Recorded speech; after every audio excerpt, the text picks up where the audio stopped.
అస్సలు ఏమాత్రం ఖాతరు చేయడం లేదని ఒక పెద్ద ఇక జగన్ ఇంత మ్యాటర్ పెట్టాడు ఈరోజు. అరాచక అప్రజాస్వామికవాది చంద్రబాబు అని ఆయన ఇవన్నీ ట్విట్టర్లో ఇంత చేశారు అని. ఐ థింక్ ఈ సమయంలో కోర్టులో కేసు కూడా వేశారు. కోర్టు కేసులో ఈ ఎన్నికల పోలింగ్ బూత్లను చివరి నిమిషంలో మార్చారు.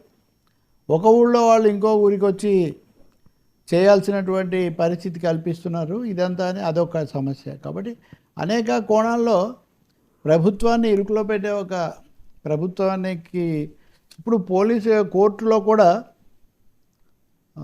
పోలీసులు తొందరపాటు చర్యలు తీసుకోవద్దని హైకోర్టు కూడా ఇప్పుడు ఉత్తర్వులు ఇచ్చింది. తాజాగా వాళ్ళు వేసిన పిటిషన్ దాని మీద మొన్న వాయిదా వేశారు.